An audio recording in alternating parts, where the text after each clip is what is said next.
Assalamualaikum warahmatullahi wabarakatuh. Selamat berjumpa kembali di pembelajaran PPKN kelas 9 di semester 2, bab 4, materi tentang keberagaman masyarakat Indonesia dalam bingkai Bhinneka Tunggal Ika.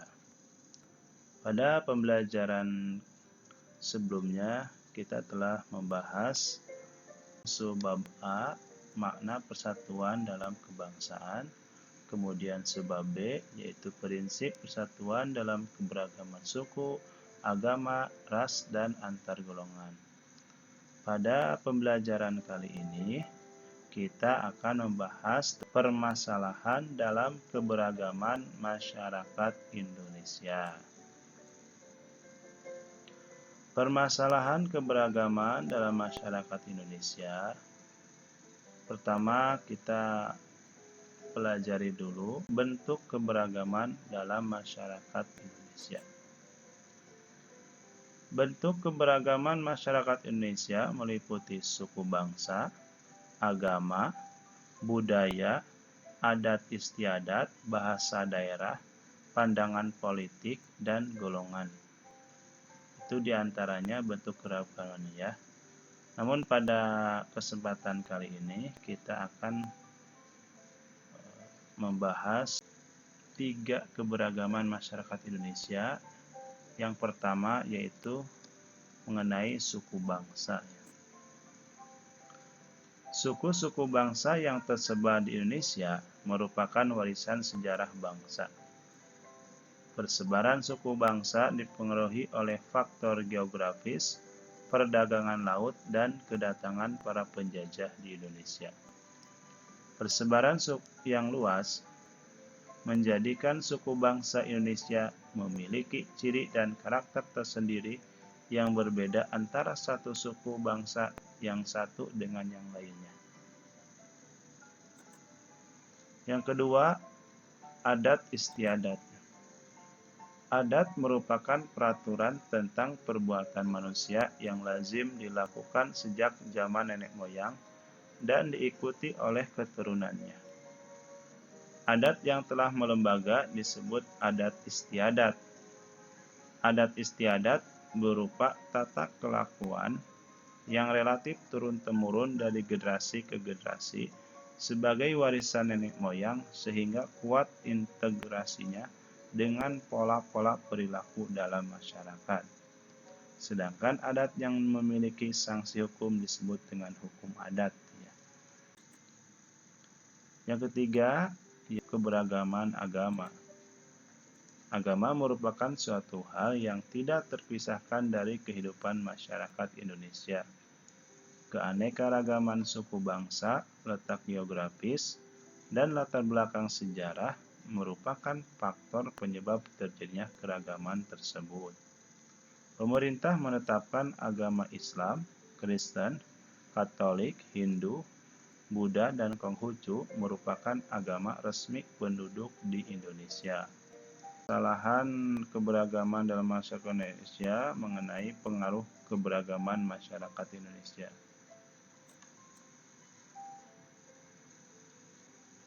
Keberagaman masyarakat Indonesia justru mempunyai banyak pengaruh ya. Namun secara umum pengaruhnya bisa dilihat dari dua sisi. Pertama, dilihat dari dampak positif.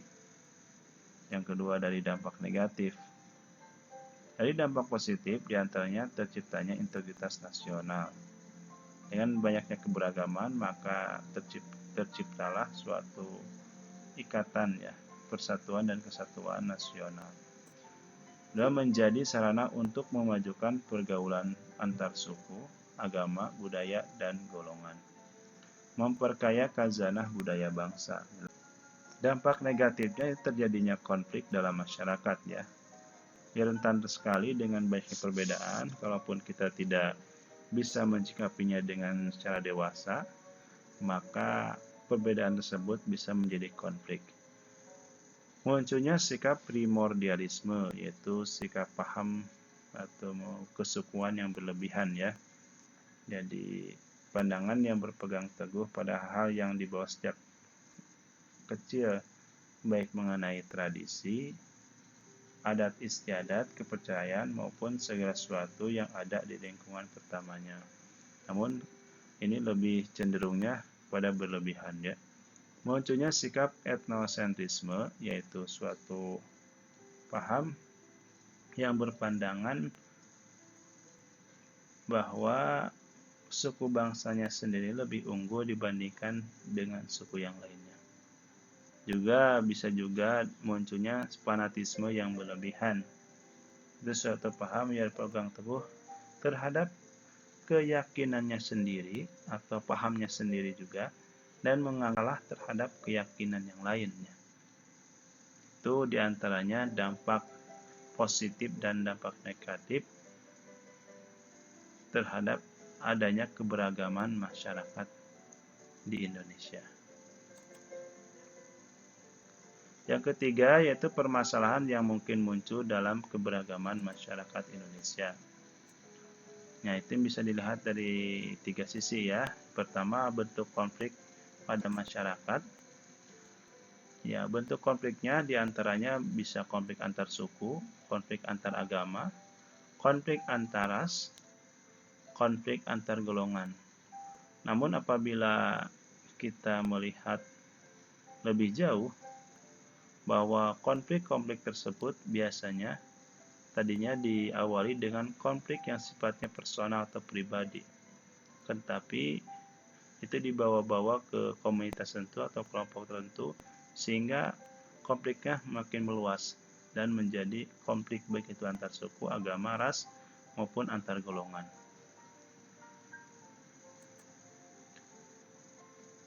Yang kedua ya penyebab konflik dalam masyarakatnya. Di antara penyebab konflik dalam masyarakat, pertama tidak adanya persamaan pandangan antar kelompok seperti perbedaan tujuan, cara melakukan sesuatu, dan sebagainya. Norma-norma sosial tidak berfungsi dengan baik sebagai alat mencapai tujuan. Kemudian adanya pertentangan norma-norma dalam masyarakat sehingga menimbulkan kebingungan bagi masyarakat ya.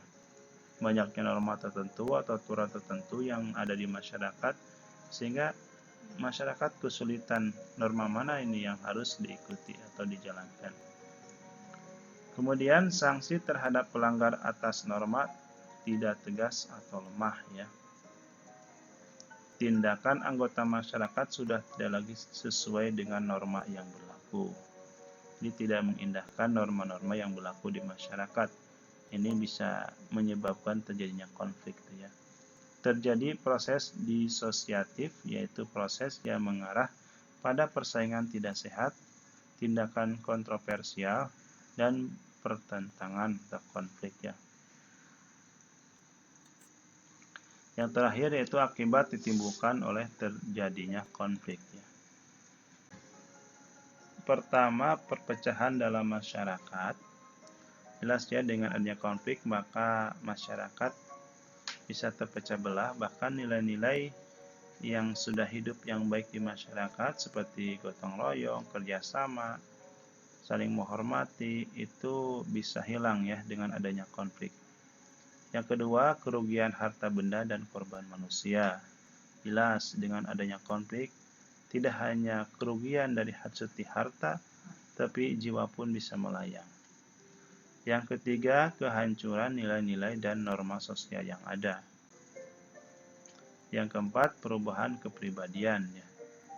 Nah, ini dengan adanya konflik baik itu di keluarga, di lingkungan, maka lambat laun akan berpengaruh terhadap perilaku atau kepribadian seseorang tersebut atau masyarakat tersebut.